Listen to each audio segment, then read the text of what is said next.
किसान आंदोलन और ये जिस तरीके से देश के हालात हैं, कोरोना की परिस्थिति है, महंगाई और बेरोजगारी की मार है, ऐसे में भारतीय जनता पार्टी को यहाँ पर 0 सीट हासिल होगी। हरियाणा के जो नेता हैं, भारतीय जनता पार्टी का शीर्ष नेतृत्व ये मानता है कि ये निकम्मे हैं, नाकारा है। बहन कुमारी शैलजा जी वो इनसे नहीं हटेंगी। जैसे मैं नहीं हटा था 5 साल 8 महीने, वैसे ये भी नहीं हटेंगे। आखिरी के महीने की गारंटी मेरी भी नहीं है, क्योंकि आखिरी में सौदेबाजी होगी और वहाँ पर हज़ारों करोड़ रुपए का चढ़ावा चढ़ेगा। तो कांग्रेस का भविष्य आप क्या मानते हैं? नहीं, कांग्रेस का भविष्य तो खुद कांग्रेस ही ख़त्म करने में लगे हुए हैं। और वो हमने देखा है कि चोला तो उन्होंने कांग्रेस का पहना हुआ है, लेकिन अंदर से वो भाजपा ही हैं।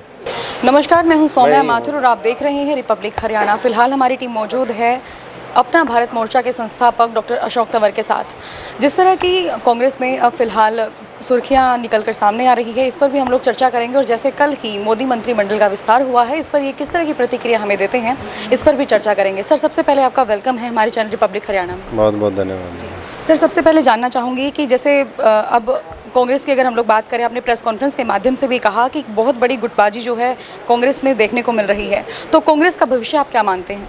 नहीं, कांग्रेस का भविष्य तो खुद कांग्रेस ही ख़त्म करने में लगे हुए हैं। और वो हमने देखा है कि चोला तो उन्होंने कांग्रेस का पहना हुआ है, लेकिन अंदर से वो भाजपा ही हैं। दिल में उनके मोदी जी के गीत बजते हैं, भाजपा की विचारधारा, उनकी कार्यशैली वो उनको ज़्यादा पसंद आती है। और ऐसे ही लोगों की वजह से कांग्रेस हरियाणा में भी नहीं आई, पूरे देश में भी कमज़ोर हुई। और अब जिन प्रदेशों में चुनाव हैं, अगले 1 वर्ष के अंदर 6 राज्यों में चुनाव हैं, वहाँ सब जगह भी इसी तरीके से उनको देखना पड़ेगा। और ये लोग अपनी आदत से बाज नहीं आने वाले और हाईकमान कुछ करने नहीं वाले। जिस प्रकार से पिछले कई दिनों से देखने को मिल रहा है कि भूपेंद्र सिंह हुड्डा बार बार हाईकमान पर प्रेशर बना रहे हैं कुमारी शैलजा को प्रदेश अध्यक्ष के पद से हटाने को लेकर, तो सर आपको क्या लगता है कि पिछली बार भी आपको हटाने को लेकर कांग्रेस में ऐसे ही दबाव की रणनीति बनाई गई थी, तो आप क्या मानते हैं कि कांग्रेस में कुमारी शैलजा का भविष्य क्या होता है और हुड्डा क्या हाईकमान पर प्रेशर बना पाने में कामयाब हो पाएंगे?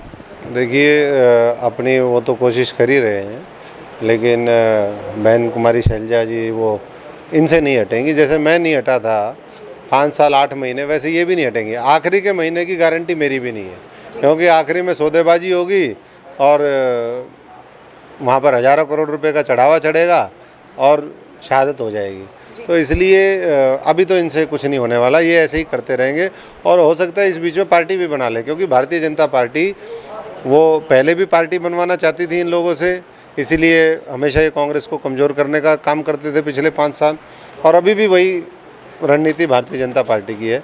अब कितना कामयाब भारतीय जनता पार्टी होती है या कितने कामयाब ये होते हैं, ये तो आने वाला समय बताएगा।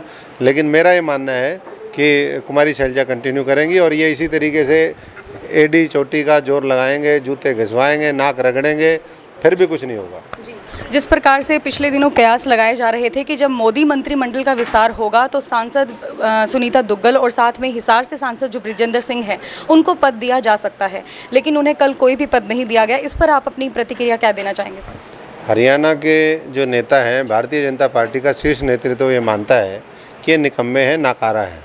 इसीलिए ना तो इनको संगठन में जगह दी, पहले जब संगठन का विस्तार हुआ ऑल इंडिया, और अब भी वही हुआ कि पहले के मुकाबले 1 मंत्री और कम हो गया।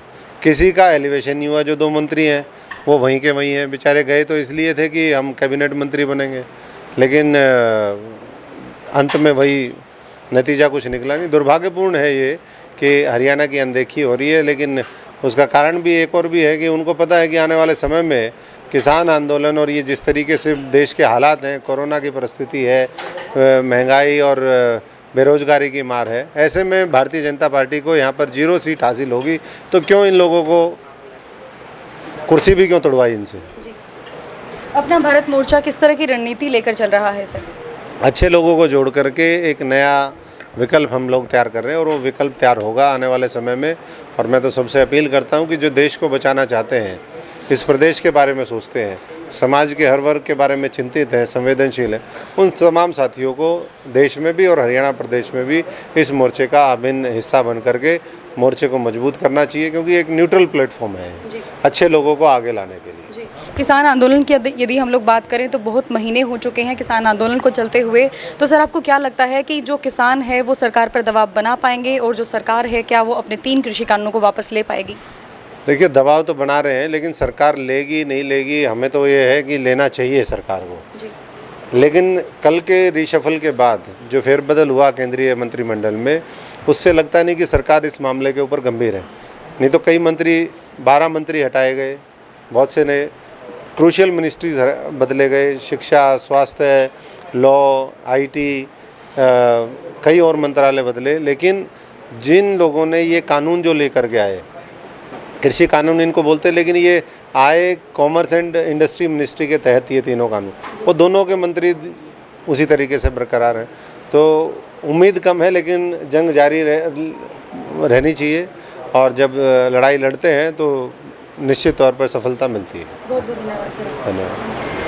तो जैसे हमने रिपब्लिक हरियाणा के माध्यम से डॉक्टर अशोक तंवर से बात की, तो इनका यही कहना है कि आने वाले समय में जो कांग्रेस है वो ख़त्म होने के कगार पर है। जिस तरह की गुटबाजी जो है देखने को मिल रही है, इनका यही कहना है कि कुमारी सैलजा जो है 8 महीने तक जो इनका पद है प्रदेश अध्यक्ष का वो छोड़ेंगे नहीं, और लास्ट के महीने में क्या होगा ये आने वाला वक्त ही बताएगा।